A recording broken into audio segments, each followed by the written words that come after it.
L'indifférence comme arme. Dans une petite ville tranquille, vivait une femme nommée Élise. Élise était connue pour sa sagesse et sa sérénité. Mais dans l'ombre, un homme nommé Lucien, connu pour semer le trouble, avait décidé de faire d'Élise sa prochaine cible. Élise, j'ai entendu dire que tu pensais être la plus sage de cette ville. Eh bien, voyons si tu peux rester calme face à ce que j'ai prévu. Lucien se mit à répandre des rumeurs sur Élise, essayant de ternir sa réputation et de provoquer des conflits. Hé, Élise, les gens parlent de toi. Ils disent que tu es hypocrite et que ta sagesse n'est qu'une façade. Mais Élise, en entendant les paroles de Lucien, resta impassible. Elle ne leva même pas les yeux de son livre. La vérité finit toujours par émerger. Je n'ai pas besoin de me défendre contre des mensonges.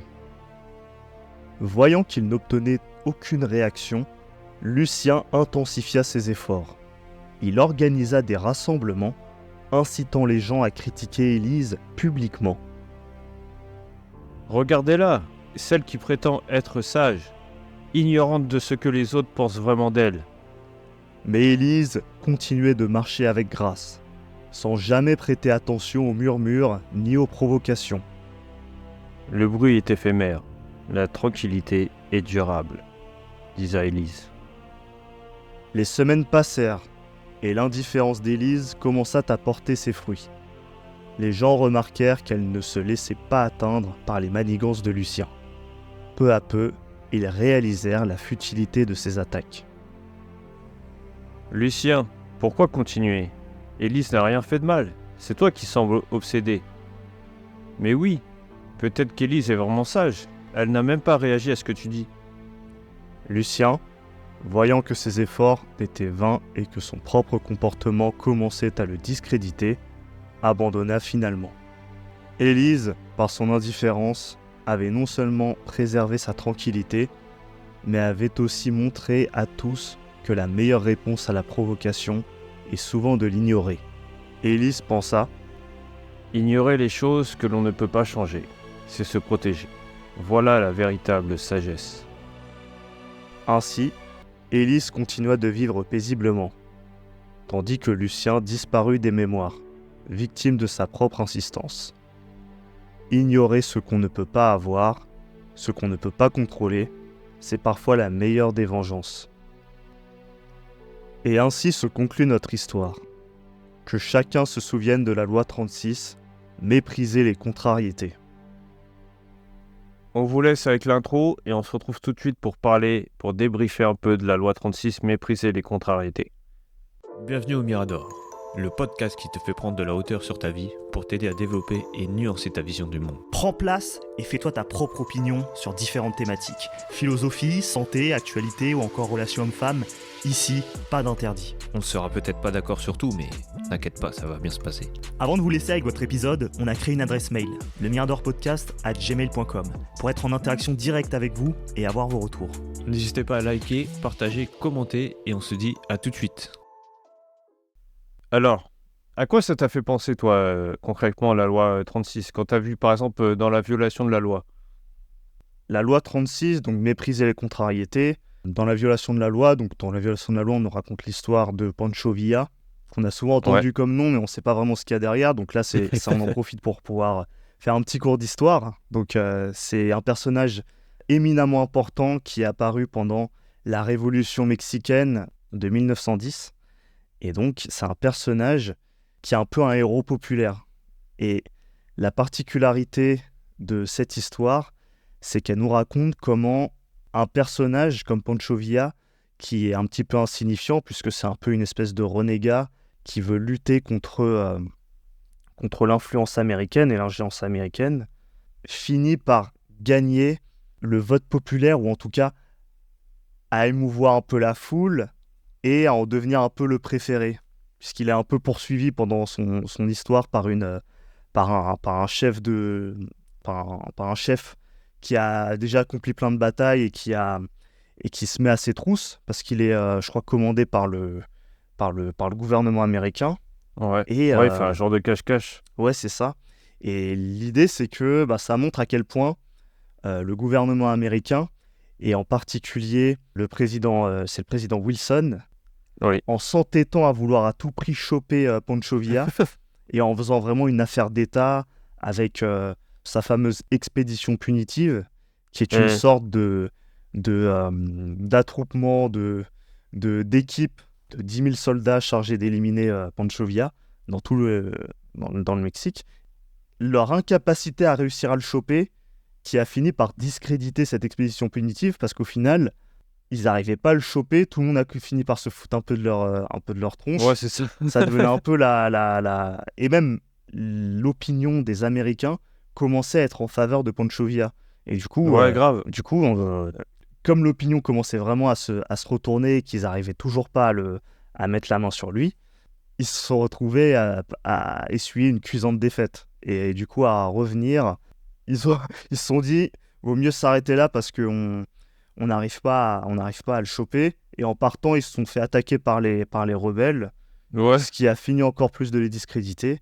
Et c'est censé un peu nous montrer que ça sert à rien de vouloir s'entêter avec ce genre de problème. Il y aurait eu des moyens plus simples de résoudre le problème, en gros. Dans la loi, il met une phrase de Pancho Villa qui dit « Rendez-vous compte, votre gouvernement a dépensé 130 millions de dollars pour essayer de me capturer. Je les ai entraînés en terrain difficile, aride. Ils ont marché parfois 80 km d'une traite, sans eau, que le soleil et les moustiques, et sont repartis les mains vides. » Donc, et en fait, c'est exactement ça. Le gars, il s'est tellement entêté, il s'est dit, bon, ça va être vite fait, vu que nous, on est genre les numéros 1, la grande puissance, on va le niquer en deux spies. Et au final, ils se sont humiliés parce qu'ils n'ont même pas réussi à le choper. Donc, il s'est entêté avec un problème qu'il aurait dû s'en foutre, en fait. Ouais, parce que derrière ça, le président a vraiment voulu le tourner comme une occasion de pouvoir démontrer la suprématie américaine au monde entier, en montrant que petit comme grand, tout le monde devait s'agenouiller devant la puissance américaine. Et au final, ils ont fait leur expédition punitive, ils ont mis un vrai commandant qui avait gagné plusieurs guerres, je crois qui avait été vainqueur des Amérindiens, qui avait aussi été intervenu auprès des guerrieros aux Philippines. C'était John Pershing, et c'est un peu la star. Ils l'ont envoyé avec 10 000 hommes pour aller le choper, et là, ils n'ont pas réussi. Ils n'ont pas réussi. Pire en plus, c'est que Pancho Villa, avant de se mettre à un peu se friter avec des Américains, il se battait avec le gouvernement mexicain. Il n'était pas apprécié à ce moment-là par la population. Et du coup, c'est ça qui est un peu drôle, c'est que au final, il a fini par regagner son blason, alors que c'était pas son objectif.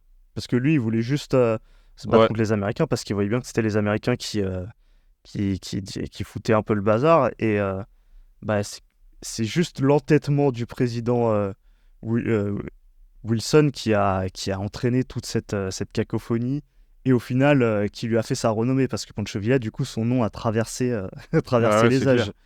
Il est vraiment, est-ce que toi, tu as un exemple dans ta vie à toi de ce genre d'exemple, genre de la violation de la loi, ou est-ce que tu t'es déjà entêté sur un truc et au final, tu as vu que ça servait à rien? Parce que moi, je sais que, par exemple, je sais pas si ça rentre bien dans le truc, mais je sais que ça m'arrivait, il y a longtemps. Je pensais qu'il y avait j'ai mal interprété une phrase, je pensais qu'il y avait un gars qui avait un problème, je m'entêtais pour essayer de résoudre, et au final, tu vois le gars et il te dit, non, mais il y a pas de problème, en fait. Et toi, t'es là, tu te creusais les ménages, tu te dis, putain, mais est-ce que j'ai mal fait un truc et tout? Et au final, il y avait rien. Ouais, c'est bête, ça, des fois, c'est... Moi, je sais pas si j'ai des exemples de ce style. Non, moi, je suis plutôt dans la team ce que respect j'allais de la dire loi sur celle-là. En te connaissant, j'allais dire ça. Je suis sûr que t'es dans le respect, toi, de ouf. Ouais, parfois, ça m'arrive des fois de faire des trucs, des actions et tout, et je me demande après, par la suite, mais comment ça a été interprété? Parfois, je peux me tracasser et tout, mais mine de rien...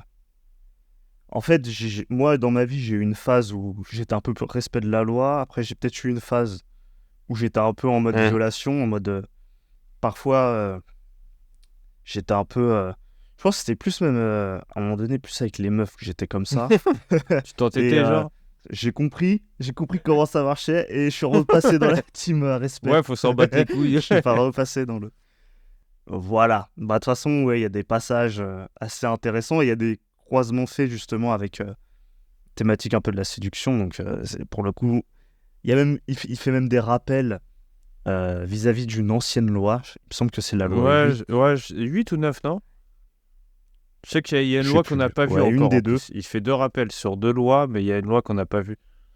Ouais. Et donc, du coup, c'est le respect de la loi, il est assez puissant. Mais effectivement, il y a aussi plein d'autres exemples qui sont parsemés dans la loi, des poèmes, Ouais. des fables notamment, où on nous explique des trucs assez ridicules, Ouais. tu vois. C'est vraiment des trucs où t'as, je sais pas, une espèce d'animal qui fait tomber ouais, c'est un singe, je crois, qui fait tomber ses pois.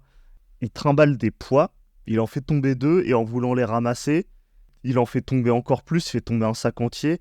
Et après, en voulant ramasser tout ce qui est tombé, bah, au final, il fait tout tomber et il n'arrive plus à, à tout ramasser. Enfin, il y a plein d'histoires comme ça parsemées dans les lois qui nous montrent que parfois, plus tu veux t'entêter dans une voie commence à être mal engagée, bah, plus tu vas t'empêtrer dans un cercle infernal et tu vas pouvoir t'en dépêtrer. Donc, c'est un peu ça l'idée. Pour le coup, non, moi j'ai pas d'anecdote croustillante sur ça. Ce serait plutôt respect de la loi. Plutôt respect de la loi. Moi, je pense que j'étais quand même un peu comme toi, mais plus, j'étais un peu plus dans la violation. Moi, je pense que je m'entêtais trop sur des trucs de merde. Comme par exemple sur Ah des ouais. problèmes ou genre s'il y a un truc qui me plaît pas, bah genre je vais rester dessus, tu vois, alors qu'au final je devrais juste m'en foutre. Ça m'arrivait souvent Ouais, ça. ouais, c'est. Enfin, moi, en parlant de ça, ouais, quand j'avais travaillé sur une boîte, sur un projet que je montais avec des potes, on a fait un certain nombre d'erreurs sur le projet. Mais tu vois, au lieu de se dire on s'arrête là, et ben on continue. Et parfois, tu peux avoir... ça, c'est très dangereux d'ailleurs. C'est quand tu te mets à devenir un peu mystique sur ce sujet-là. C'est-à-dire que tu vas te dire, au lieu de te dire, ah, voilà, j'ai un premier obstacle, un deuxième, un troisième, au lieu de faire l'interprétation qui est de dire, ok, ça sent la merde, il vaut mieux s'arrêter là, et ben tu fais l'exact inverse, c'est-à-dire que tu te dis, ah, c'est une épreuve, il faut que je la passe, et après ça Ouais, c'est ira ça. mieux. Sauf que non, tu te manges un mur, 2 murs, 3 murs, et c'est de pire en pire. Et donc, soit à un moment donné, tu retrouves de la rationalité et tu te dis, non, ça vaut pas le coup de se manger autant de murs pour... Enfin, peut-être qu'on fait les choses mal, tu sais, le simple Ouais. fait de dire ça, pour réévaluer les choses, bah, quand t'es un peu dans l'irrationalité, tu fais même pas gaffe à ça et tu continues, tu t'entêtes. Et en fait, au lieu de te dire que ouais, je me renforce à travers les épreuves, non, tu t'enfonces Ouais, en encore plus tu te plus. dégoûtes tout seul. Et là, voilà. Parce qu'à un moment donné, tu t'as plus Ouais, d'énergie, t'as plus envie. t'as plus d'énergie et tu t'es juste épuisé pour un truc où t'aurais pu partir avant. Tu sais, les Américains, ils disent souvent cut the loss, c'est couper Ouais. les pertes, tu vois. Quand tu commences à faire de la merde, un investissement pourri, faut savoir liquider ta position parce que tu sais que ça remontera pas. Un exemple classique qui va parler à tout le monde, c'est le Bitcoin, par exemple. Ça, Ouais. c'est clair et net, tu vois. C'est T'as acheté et tout, ok, c'est cool. C'est pas quand ça commence à descendre qu'il faut vendre, tu vois. Ouais, ça c'est vrai. C'est Ça, c'est un bon exemple. c'est vraiment Ouais, ouais. l'exemple de base. C'est pas en mode oh non, faut que je vende, putain, ça va se péter la gueule. Ben oui, ça va se péter la gueule, c'est la base.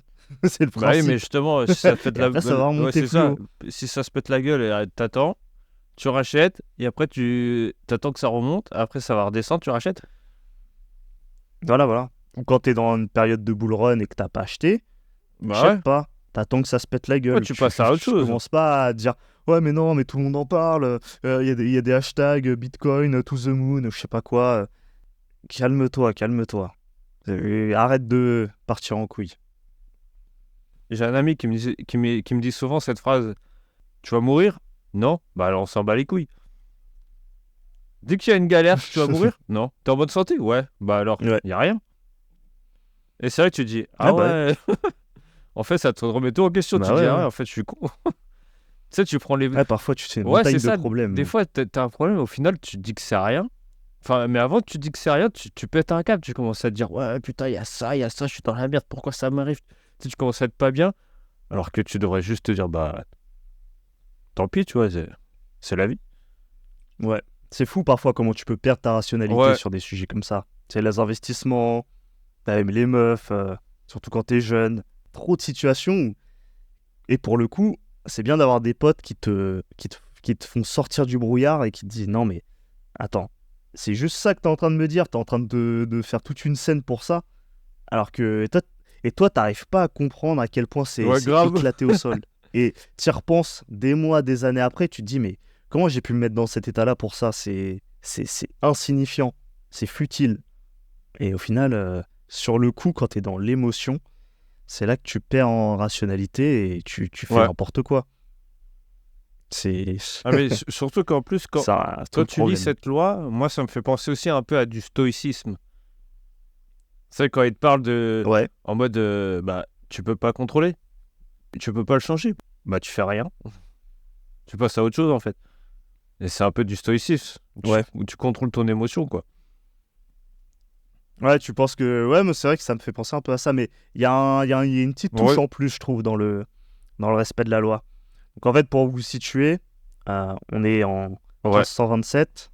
C'est une histoire qui parle du roi Henri- ouais. Henri VIII d'Angleterre. Et ben, l'idée, c'est que il est en ménage, enfin, il est marié avec Enfin, Catherine Non, d'Aragon. avant, il était pas avec elle, non? Au tout début, c'est son frère qui était... Bah, raconte. Bah, raconte-nous, je crois que c'est son raconte-nous frère qui était l'histoire, au avec pire, elle. parce que... Mais au bout de quelques mois après quelques mois de mariage, son frère il est décédé et donc lui, Henri VIII, il s'est marié avec la femme de son frère qui est décédée.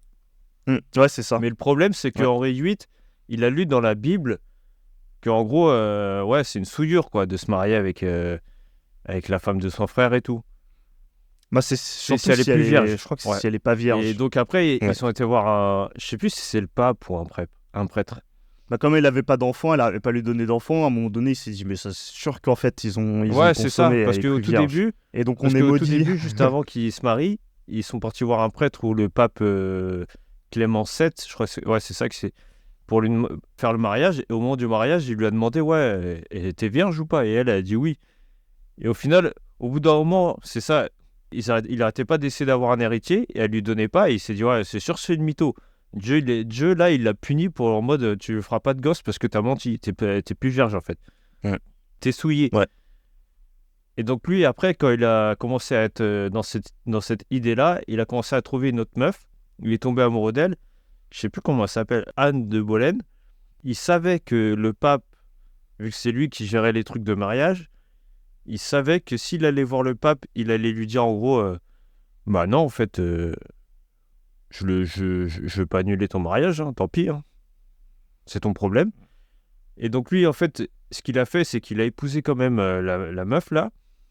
Mais juste avant de l'épouser, Clément VII, il lui a dit, ouais, si tu fais ça, je vais t'excommunier. Et lui, en fait, ce qu'il a fait, le roi Henri VIII, il a rien calculé, il s'en battait les couilles, il l'a ignoré totalement. Il a dit, ouais, vas-y, bah fais-le. En gros, fais ce que tu veux, c'est pas mon problème. Il s'est marié avec elle, Ouais. et lui, il lui a fait une menace en plus, le pape, là. Clément VII, il a fait encore une menace, et encore des menaces, et lui, il l'a totalement ignoré. Et le seul truc qu'il pouvait faire Clément VII après ça, bah rien. Parce que même Henri Ouais. VIII, il a fait un truc de ouf, c'est qu'il a construit sa propre église, il l'appelait l'église du roi, et tout le monde était à fond sur cette église, et même les gens calés dans cette église, ils ont dit que la reine Anne de Boleyn, c'était une reine légitime, alors que le pape, il a dit non. Ouais. Le pape, il était discrédité là, de ouf. Et après, Ouais, c'est t'as clair. l'autre qui est parti en dépression, c'est- je crois, Catherine, là.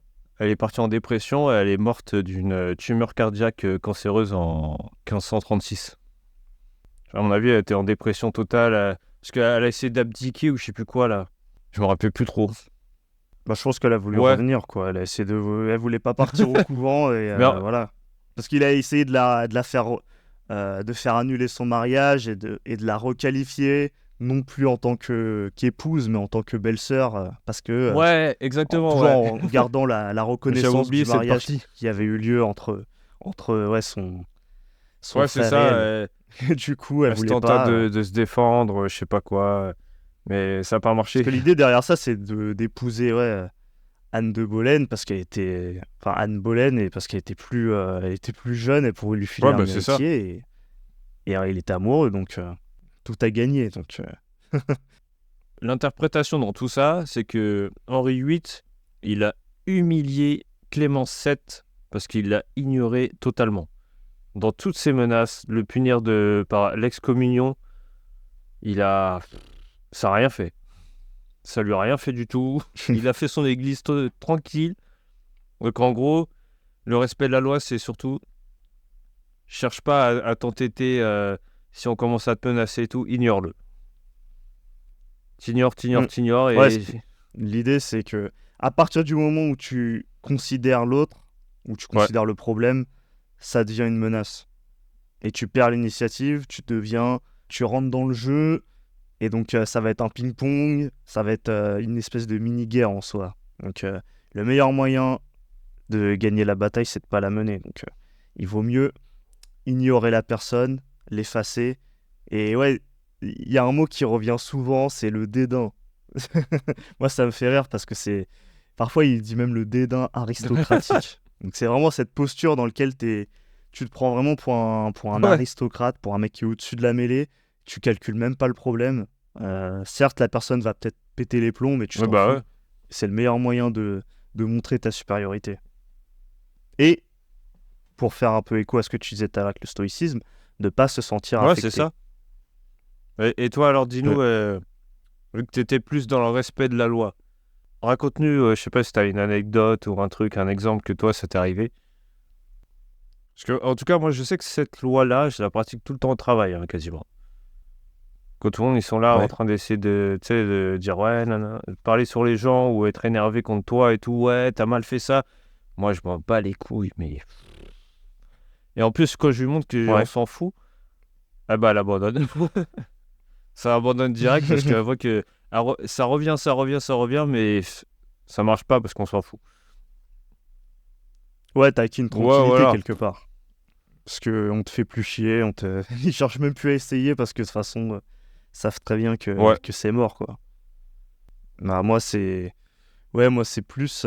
En fait, bon, je vais peut-être rappeler certains souvenirs aux personnes qui sont ouais, pas sophistiquées, mais qui connaissent un peu la vague de la séduction à l'époque, dans les années 2010 et tout.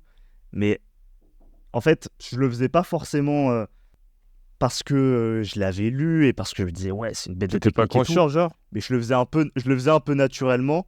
Et après, je me suis dit, mais en fait, ça marche, en fait, j'ai l'impression. C'est un truc de salaud, mais en fait, ça marche. Et après, j'ai lu les trucs, j'ai regardé des trucs là de séduction et je me dis, mais en fait, ouais, il y a des gens qui ont déjà théorisé ça depuis longtemps. C'est le principe du. Alors, il y a le principe du neg, c'est que parfois, tu fais un compliment, mais c'est pas un compliment, c'est presque l'inverse, tu vois. Hein. C'est une critique. Tu critiques par exemple quelqu'un. En l'occurrence, c'est dans le cas de la séduction, c'est par exemple une meuf. Pour lui enlever des points, ça va avoir pour effet un peu de la trigger et de lui dire, ah ouais, tu me parles comme ça. Et ben voilà. Et normalement, elle aussi, elle est censée te Ouais. renvoyer un neg dans la tronche. Et c'est un moyen de faire un peu un ping-pong et de lancer justement une sorte de phase de séduction. Et moi, j'avais souvent tendance à faire ça. J'avais souvent tendance aussi ignorer complètement. Parfois, on me prenait même pour... j'allais dire un autiste, mais non, c'est pas le sujet. C'est pas...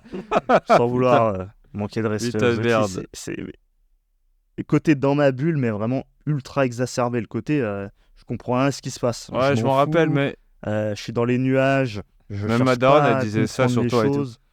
Ouais, il est dans son Voilà. monde. Ah bah voilà. Bah sympa.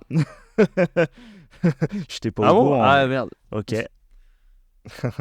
Mais non, mais T'as réussi à de toute façon, mettre je cette sais, image. je suis conscient de cette image, tu vois. Je suis conscient, mais du coup, ça a un effet parfois sur, bah oui, du coup, sur la séduction. C'est un peu bizarre d'ailleurs, tu vois, le fait d'ignorer quelqu'un. Bah d'ailleurs, dans les clés du pouvoir, ils en parlent, tu vois. Je me suis même surligné un petit truc, c'est le désir a des effets paradoxaux. Plus vous désirez une chose, plus vous la poursuivez, et plus elle vous échappe.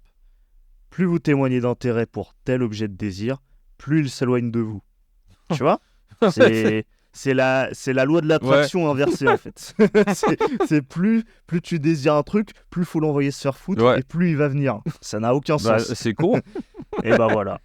Bah voilà. Bah en fait, moi, j'ai eu une phase où j'ai arrêté de faire ça. Après, j'ai recommencé à le faire et j'ai dit, ah ouais, en fait, En fait, merde. ça tue. Je me suis dit, c'est chaud l'humanité, mais bon. Et donc, je me suis dit, bon, bah, on va le refaire, hein, mais bon. Eh ben, si ça marche, Moi, tu je fais trouve ça rien de très- mal. Hein. Moi, je trouve ça très grave, personnellement. Moi, je ne Bah, cautionne pas. Voilà. L'important, c'est de faire mal à personne. Tu fais de mal à personne, là. T'ignores.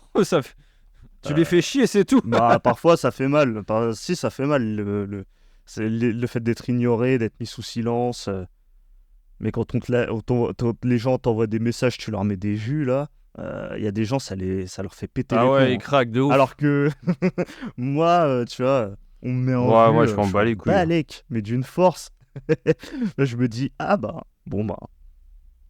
Ça n'attendait pas de réponse. Moi, je sais que j'ai un autre Next. exemple. C'est que, genre, souvent, quand je m'embrouille avec ma femme, tu vois, genre, je m'en bats tellement les couilles. Et elle pète un câble de ouf. Ça la rend ouf. Elle fait, ouais, vas-y, tu t'en bats les couilles et tout. Vas-y, je sais pas quoi. Et bah, moi, je me casse. Mode tranquille. Je l'ignore. Elle m'appelle, je réponds Ouais. pas.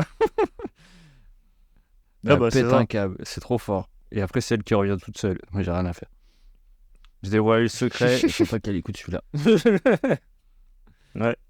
Ouais, c'est ça. Mais c'est exactement ce qui est dit dans les clés du pouvoir. Ouais, hein. c'est ça. C'est vraiment l'idée. C'est que. Puis il y a aussi l'autre versant dont on a parlé un peu dans la violation de la loi, mais c'est que quand les gens voient une situation, une confrontation, et que l'un des deux protagonistes est en situation de faiblesse, un peu façon David contre Goliath, bah tout le monde va être pour David, personne va être pour Goliath. Donc si Goliath en plus il n'arrive pas à écraser David, il va vraiment passer pour un bouffon, il va vraiment s'afficher. C'est ce qui se passe dans la violation de la loi en gros. C'est un David contre Goliath en fait, Pancho Villa. Et du coup, bah, tu te ridiculises et l'autre, il peut être sans aucun charisme, un random total, bah en fait il va devenir le champion de la foule. Juste parce qu'il tient tête au poids lourd, au tyran, ouais c'est ça, au plus fort. Donc ça donne aussi à réfléchir. Il y a ce côté-là parfois aussi quand t'es dans des phases comme ça de séduction, d'adversité comme ça, où parfois quand t'es en situation de... Quand t'es un peu le... Tu sais, on a un terme pour ça, il me revient pas, mais le... Tu sais, t'as le challenger, c'est pas challenger, mais c'est un mot similaire, tu vois, pour dire que t'es le mec qui vient challenger, qui vient déranger le champion. Non, c'est un terme qui montre que t'es le mec en bas de l'échelle. Il me revient pas. Ouais, une sorte, mais c'est pas vraiment moi, ça. les trucs que ça me fait penser, est-ce qu'on peut mettre ça dans le à contrario comme une violation de la loi? Si tu prends un exemple d'aujourd'hui, tu peux prendre Macron avec Poutine. Macron veut faire le malin avec Poutine, mais ça marche pas en fait. Il y a personne qui a de compassion pour Macron, tu vois. Ouais, bah ouais, c'est ça. Des fois, faut pas chercher peut-être les trop gros poids lourds ou je sais pas.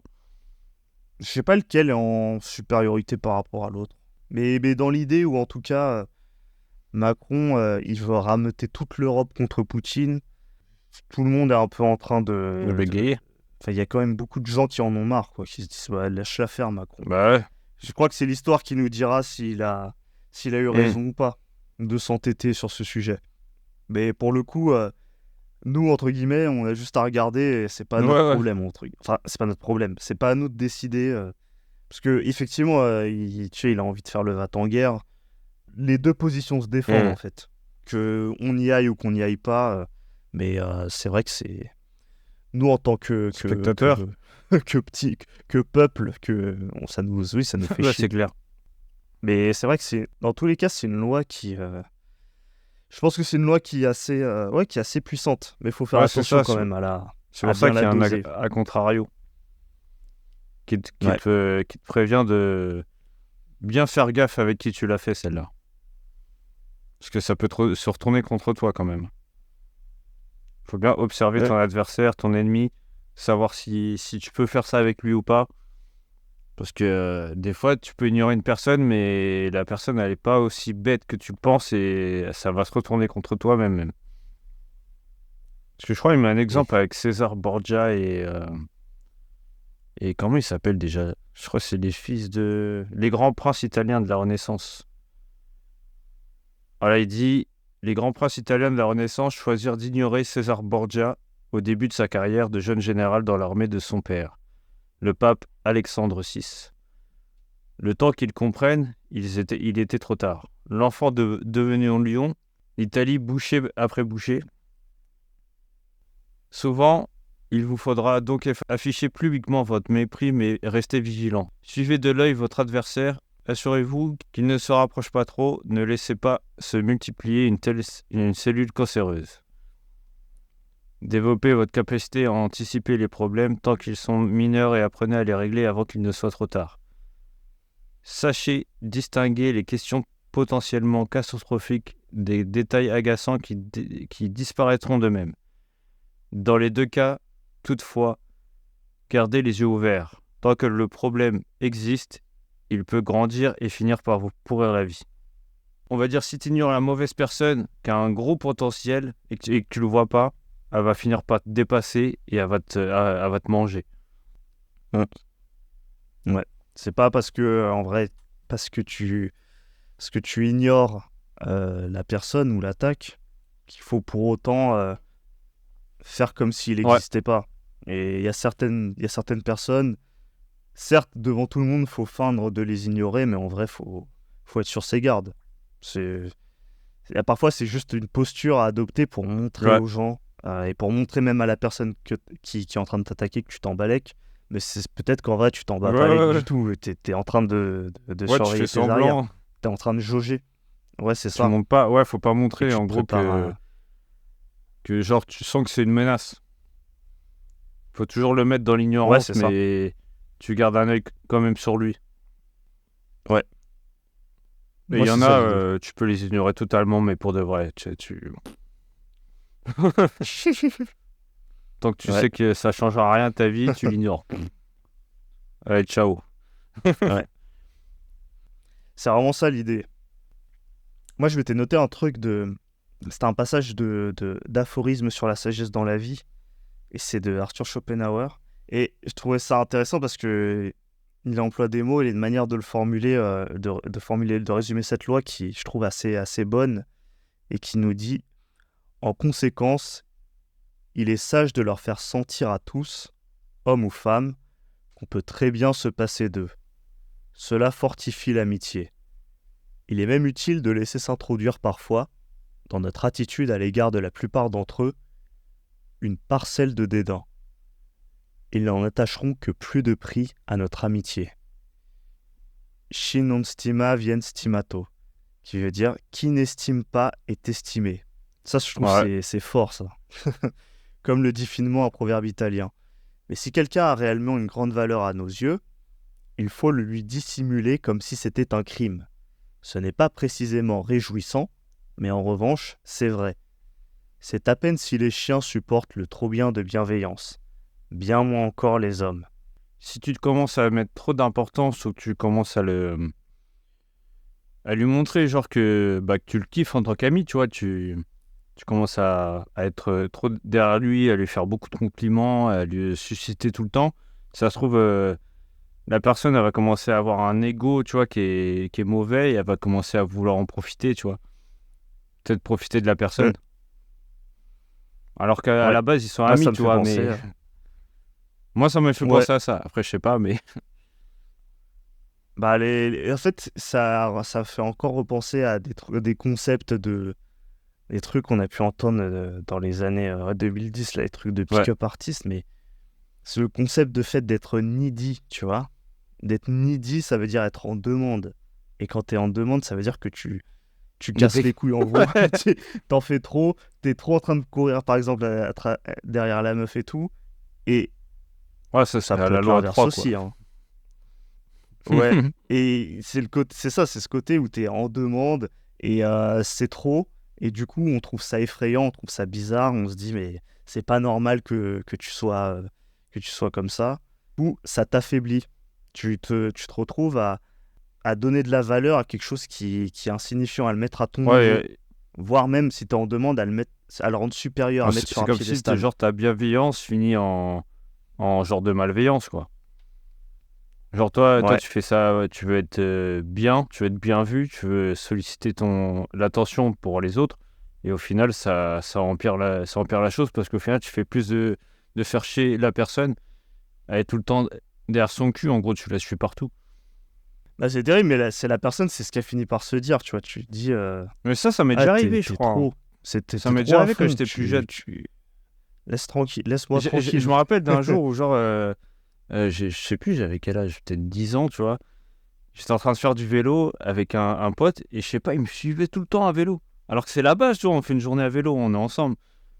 Mais je sais pas pourquoi, au bout d'un moment, ça m'a cassé les couilles, et je me suis énervé. Je suis vas-y, mais laisse-moi faire du vélo tout seul.